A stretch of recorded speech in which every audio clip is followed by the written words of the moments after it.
Hello student, welcome to amazing platform of subject academy learner. कैसे हैं आप सभी लोग? उम्मीद करता हूँ ठीक होंगे। तो जैसा कि आप लोग जानते हैं, एक धमाकेदार बैच लेकर आपके सामने आ चुके हैं जिसका नाम है एक कदम तैयारी का। और वो कदम होने वाला है हमारा और आपका तैयारी के प्रति। मेरा कदम होने वाला है आप लोगों को तैयारी कराने का और आपका कदम होने वाला है तैयारी करने का।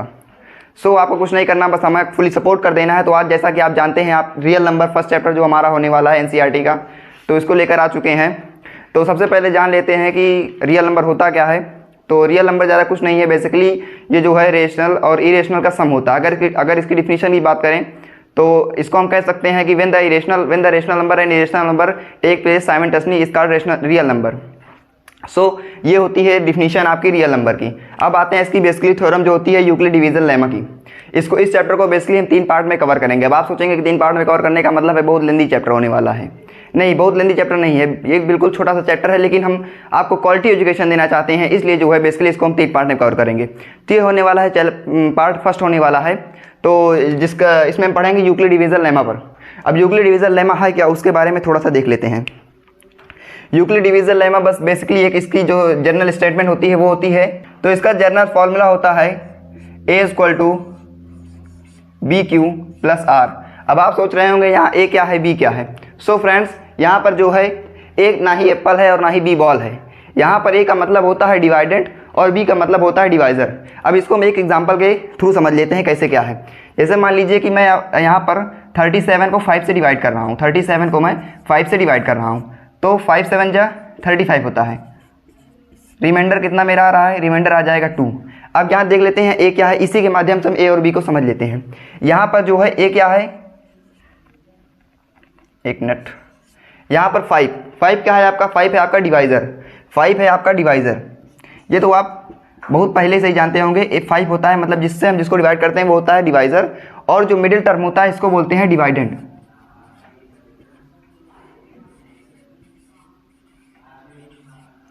और ये जो होता है आपका, जिसको कह सकते हैं कि आंसर आता है, ठीक है, तो वो होता है आपका क्वोशेंट। एंड जो लास्ट आपका जो रिमेन होता है इसको कहते हैं रिमाइंडर।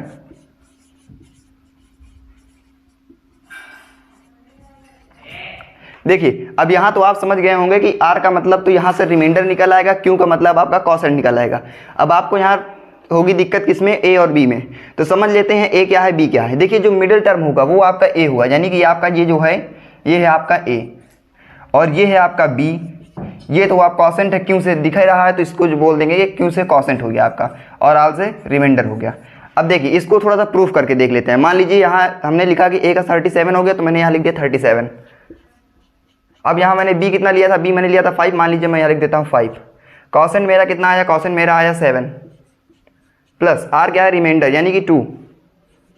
देख लेते हैं 37, 35 + 2 37, यानी कि हम यहाँ से कंक्लूड हो चुके हैं कि A = BQ + R, यानी कि जो डिवाइडेंड का, यानी कि जो डिवाइडेंड का होता है आपका, डिवाइडेंड जो होगा वो आपके डिवाइजर इनटू आपका क्वोशेंट प्लस रिमाइंडर के इक्वल होगा। तो ये जो होगा आपका, ये आ गया यूक्लिड डिवीजन लेमा पर। अब इसकी एक और स्टेटमेंट देख लेते हैं। इसका जो होता है वो होता है 0 के, जो आपका ये डिवाइज़र होगा वो 0 से रिमाइंडर से भी बड़ा होगा, और आपका यानी कि मैं ये कह सकता हूँ कि जो डिवाइज़र होगा वो रिमाइंडर से भी, रिमाइंडर से बड़ा होगा और 0 से भी बड़ा होगा। यहाँ से मैं इसको देख सकता हूँ, ठीक है। यानी अगर ये भी आपको ध्यान रखना होगा, जब तक आपका ये रिमाइंडर अगर इससे छोटा होगा तभी आपको यहाँ पर कंक्लूड करके छोड़ देना, लेकिन अगर आपका ये बड़ा रहेगा तब तक इसको आपको सॉल्व करना होगा।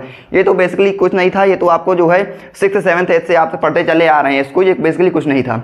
अब आते हैं इसकी एक एग्जाम्पल पर।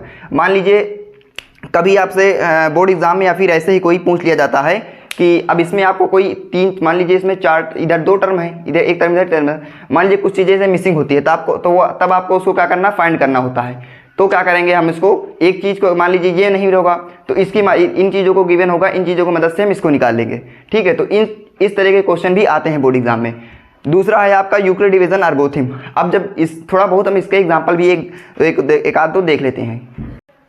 ये बेसिकली हमारा क्वेश्चन है यूक्लिड डिवीजन लेमा पर। क्वेश्चन क्या है? एग्जाम्पलर है, एनसीईआरटी एग्जाम्पलर है। इसको सॉल्व करेंगे ताकि हमको यूक्लिड डिवीजन लेमा जो है अच्छे से समझ में आ जाए।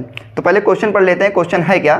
तो क्वेश्चन लिखा है कि by what number should be 1365 be divided to get 31 as quotient and 32 as remainder. यानी क्वेश्चन कहना चाह रहा है कि ऐसा कौन सा नंबर है जिसको 1365 से डिवाइड किया जाए और हमको जो है 31 जो है एज कॉसेंट मिल जाए और 32 एज रिमाइंडर मिल जाए।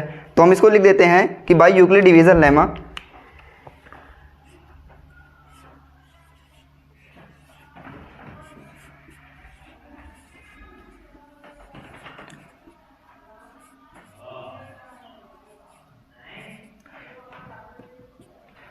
इसको हम देख लेते हैं बाई यूक्लिड, इसको हम सॉल्व करेंगे यूक्लिड डिवीजन लेमा से। तो यूक्लिड डिवीजन लेमा हमने अभी जो है सीखा था कि a equal to B Q plus R. तो a equal to B Q plus R. अब देखिए यहाँ पर लिखा है कि 32 एज रिमाइंडर। यहाँ पर a क्या है, अभी हमने देखा a क्या था, a है हमारा डिवाइडेंट।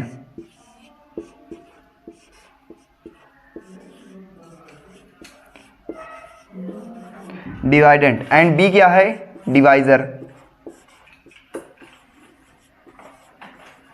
अब यहाँ पर कोई सिंबल नहीं लगा, इसका मतलब यहाँ पर हो जाएगा मल्टीप्लाई। तो यहाँ पर हम मल्टीप्लाई कर देते हैं डिवाइजर। अब यहाँ पर कुछ नहीं है, इसका मतलब यहाँ पर हम मल्टीप्लाई लगा सकते हैं। क्यों का मतलब साफ ही दिख रहा है, क्यों का मतलब होता है कॉसेंट।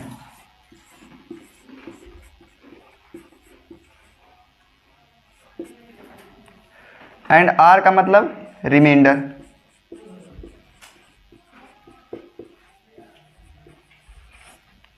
अभी तो हम इसको पढ़ के आ चुके हैं। अब देखिए क्वेश्चन देख लीजिए, कह रहा है कि ऐसा कौन सा नंबर है जिसको हम इससे डिवाइड कर दें ताकि हमको 31 एज अ कॉसेंट मिल जाए और 32 एज अ रिमाइंडर। तो पहले इसको हम इसकी वैल्यू पुट कर देते हैं। यानी कि ये जो है ये आपका क्या है, ये है आपका डिवाइडेंट। यानी कि मैं यहाँ लिख सकता हूँ 1365 इज इक्वल टू, अब मुझे क्या फाइंड करना है, b, यानी कि डिवाइजर फाइंड करना है मुझे। तो डिवाइजर फाइंड करने के लिए अब मुझे b को सिर्फ b ही रख देना है, आगे चल के इसको हम इसकी वैल्यू फाइंड करेंगे। ठीक है, तो क्यों यहाँ पर दिया गया है 31 एज अ कॉसेंट, तो हम यहाँ से इसकी वैल्यू पुट कर देते हैं प्लस। अब ये क्या है, r क्या है, as a 32 as a remainder. तो यहाँ पर लिख देते हैं 32। अब इसकी हम ट्रांसपोजिंग कर दें, क्योंकि देखिए यहाँ पर जो है इक्वल साइड में है, तो जब ये इस साइड आएगा तो माइनस में हो जाएगा। इस साइड 32 प्लस में है, तो जब इस साइड आएगा ट्रांसपोजिंग करने के दौरान तब ये आ जाएगा माइनस में। तब यहाँ मैं लिख देता हूँ -32 is equal to b into 31। अब मैं इसको माइनस करके देख लेता हूँ क्या आता है। देन 5 से 2 3 6 3 3 एंड यानी कि हमारा जो इसको माइनस करने पर आया 33। अब देख लीजिए, अब इस तरफ जो है b इंटू 31। अब यहाँ b क्या है, b अभी डिवाइजर ही है। अब इस साइड मल्टीप्लाई में ट्रांसपोजिंग करने के दौरान ये इस साइड आ जाएगा डिवाइड में। तो मैं लिख सकता हूँ 33 by 31 is equal to b। अब जब आप इसको सॉल्व करेंगे तब ये आ जाएगा 43, यानी कि b इज इक्वल टू 43। अब यहाँ मेरा b क्या है, b था हमने पहले बताया, b क्या है, डिवाइजर।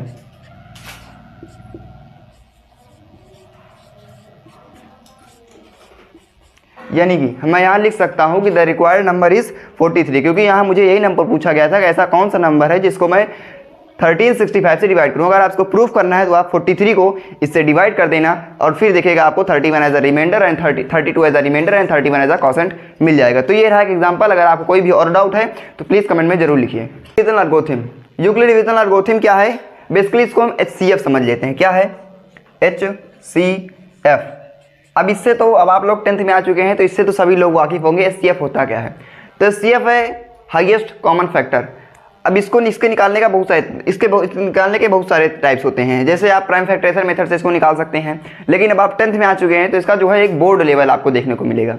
अब बोर्ड लेवल है क्या, वो एक समझ लेते हैं। इसकी जो मीनिंग होती है वो होती है हाईएस्ट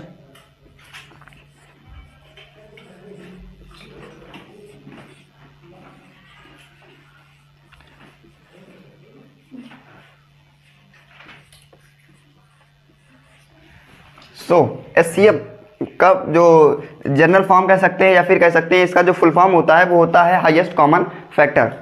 अब इसको एक एग्जांपल से हम समझ लेते हैं। इसको हम एक एग्जांपल के थ्रू समझ लेते हैं।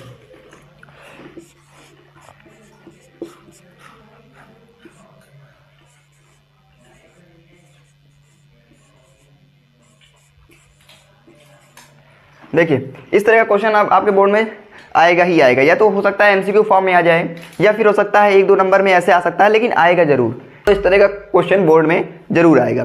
तो आपको ऐसे पूछा जा सकता है कि इसको जो है यूक्लिड डिवीजन एल्गोरिथम से लगाइए, आप इसका एचसीएफ निकालिए। तो अब इसका जो मेथड होता है वो होता क्या है बेसिकली, पहले इसमें हम देख लेते हैं कि जो है सबसे स्मॉलेस्ट टर्म कौन सा है। तो आप तुरंत समझ जाएंगे स्मॉलेस्ट टर्म हमारा ये होने वाला है, ये हमारा बिगेस्ट टर्म। तो सबसे पहले आपको इसे यही देख लेना है कि कौन सा स्मॉलेस्ट टर्म है। तो स्मॉलेस्ट टर्म हमारा ये है, तो इसको हम एज अ डिवाइजर कर लेंगे, एज अ यानी कि 135 एज अ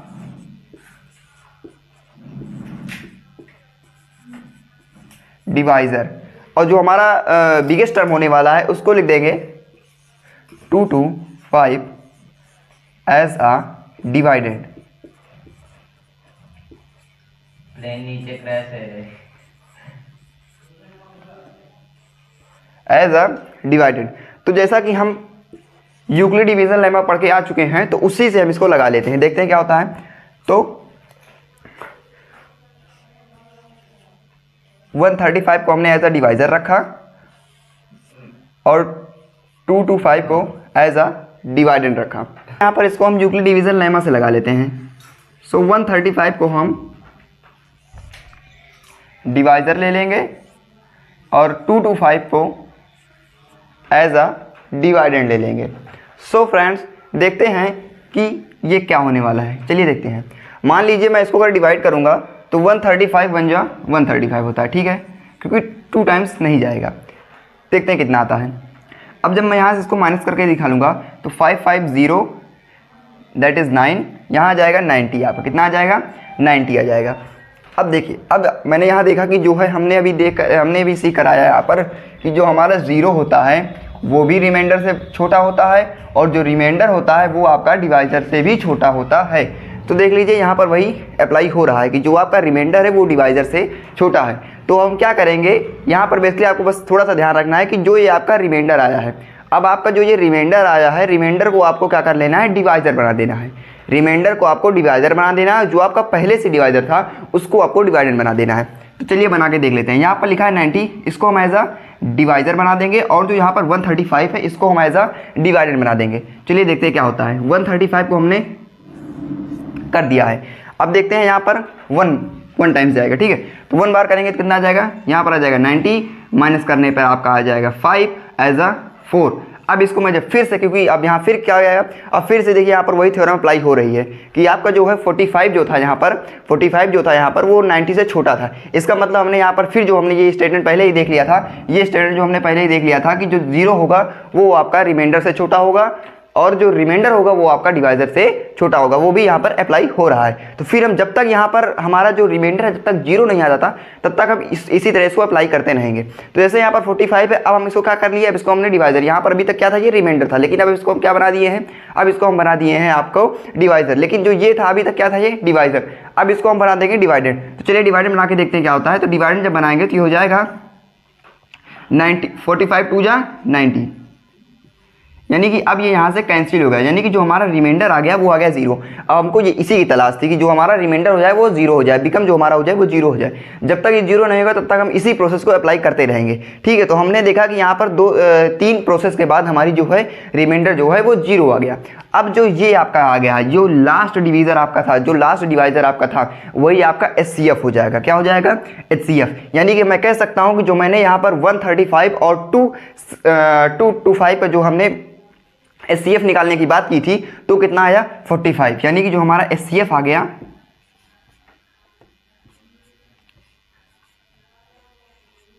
वो आ गया 45।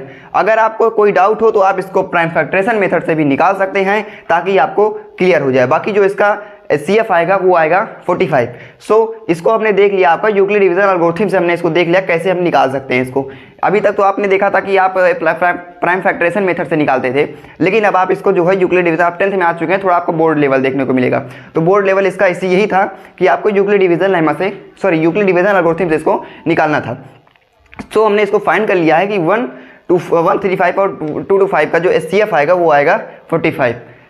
इसी के लेवल पर आपको दो तीन क्वेश्चन और एनसीईआरटी पर, ये एनसीईआरटी का ही क्वेश्चन है हमने लिया है, ताकि आपको कहीं ये ना लगे कि कहीं से दूसरा से ले लिया, नहीं ये आपका एनसीईआरटी ही है। और अगर आपको कोई और क्वेश्चन प्रॉब्लम हो, अभी आपको एक क्वेश्चन और करा देंगे ताकि आपको क्लियर हो जाए। फ्रेंड्स, हमने एक एग्जांपल यूक्लिड डिवीजन एल्गोरिथम पर देख लिया है। अब इसको जो है इरेज कर देते हैं, अगला क्वेश्चन देख लेते हैं। अगला क्वेश्चन क्या है, चलिए फ्रेंड्स अगला एग्जांपल देख लेते हैं। अगला एग्जांपल क्या है, जो है आपका वो है 8, 67 एंड 2 2 5। अब देखिए, जैसा कि हमने आपको इस क्वेश्चन में बताया था, सबसे पहले आपको क्या कर लेना है, सबसे पहले आपको देख लेना है कि सबसे जो है स्मॉलेस्ट टर्म कौन सा है। सबसे स्मॉलेस्ट जो टर्म है हमारा, मैं देख सकता हूँ यहाँ पर, आप भी देख सकते हैं यहाँ पर कि जो है ये आपका 225 जो है वो स्मॉलेस्ट है। तो सबसे पहले आपको यही देख लेना है कि जो है, मैं यहाँ लिख सकता हूँ कि 867 इज ग्रेटर देन 225। ठीक है, तो अब जैसा कि हमने आपको बताया कि जो आपका स्मॉलेस्ट टर्म होता है उसको हम बना लेंगे आपका डिवाइज़र, और जो आपका बड़ा टर्म होगा उसको हम बना लेंगे एज अ डिवाइडेंड। तो चलिए, जैसा मैंने इसमें अप्लाई किया था वही बेसिकली इसमें अप्लाई करके मैं देखता हूँ क्या होता है।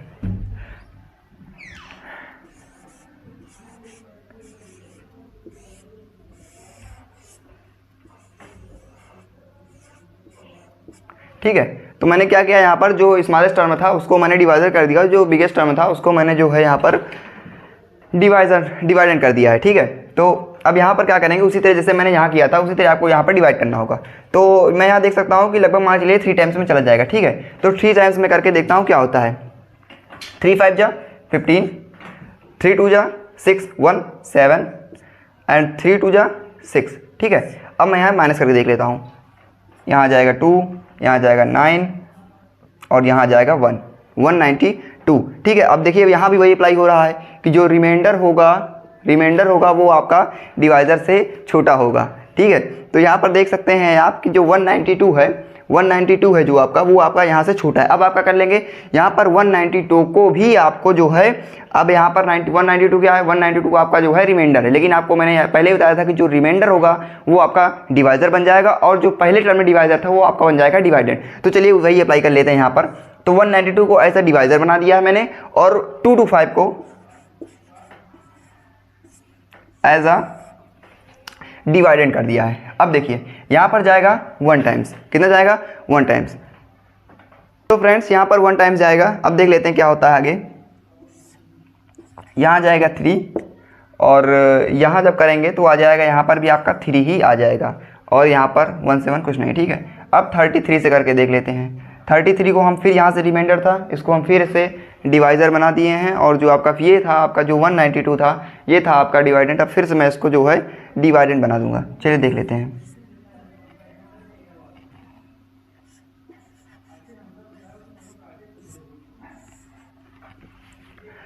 अब ये जो है, तो यहाँ पर 33 का जो है 5 टाइम्स जाएगा। अब 5 टाइम्स में देख लेते हैं कितना होता है।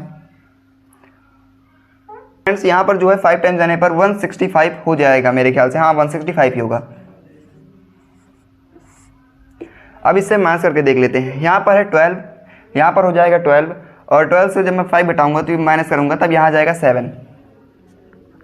7। ठीक है, अब यहाँ पर हो गया 8 से 6 गया 2, 1 7 कुछ नहीं। ठीक है, यहाँ पर आ गया 27, कितना आ गया 27। अब 27 मेरा क्या था, यहाँ पर रिमाइंडर था। मैंने पहले बताया कि जो रिमाइंडर था उसको डिवाइजर बना देंगे, और डिवाइडेंड को एज अ डिवाइडेंड बना देंगे। ठीक है, तो यहाँ पर जो है इसको मैं फिर से डिवाइडर बना देता हूँ, और 33 को एज अ डिवाइडेंड बना देता हूँ। ठीक है, तो यहाँ जाएगा 1 टाइम्स जाएगा, 1 बार कर देते हैं, देखें क्या होता है। यहाँ जाएगा 6, अब 6 को फिर वही प्रोसेस अप्लाई करेंगे, और यहाँ लिख देंगे 27। अब यहाँ पर जाएगा 4 टाइम्स, यहाँ पर आ जाएगा 3। अब यहाँ पर मैं 6 को डिवाइड कर दूंगा, यहाँ जाएगा 2, अब 6 यहाँ पर 0 आ गया। अब यहाँ पे आप देख सकते हैं कि यहाँ पर जो है लास्ट मिडिल टर्म जो आपका आ गया है वो आ गया है 0। अब यहाँ पर 0, मैं जैसे ही कह रहा था कि आपको तब तक इसको सॉल्व कर लेना है जब तक इसमें 0 ना आ जाए। ठीक है, तो अब यहाँ पर आप देख सकते हैं कि यहाँ पर 0 आ चुका है, यानी कि जो आपका जो लास्ट जो आपका डिवाइज़र था वो बन चुका है आपका HCF। यानी कि मैं यहाँ कह सकता हूँ कि जो 8 6 7 और 2 2 5 का जो आपका HCF होगा वो हो जाएगा 3। कितना हो जाएगा? 3। तो ये आप देख सकते हैं यहाँ पर इसका ये हो जाएगा, इसका HCF हो जाएगा 3। अब इसका एग्जांपल आपको NCERT का दे देते हैं, इसको आपको सॉल्व कर लेना है। चलिए इसका जो एग्जांपल मैं आपको दे देता हूँ, एक एग्जांपल, उसको आप घर पे सॉल्व करिएगा। उसके बाद मुझे अगर आंसर नहीं आए तो कमेंट में प्लीज़ लिखिएगा, ठीक है। तो ये इसका एग्जांपल है 196 एंड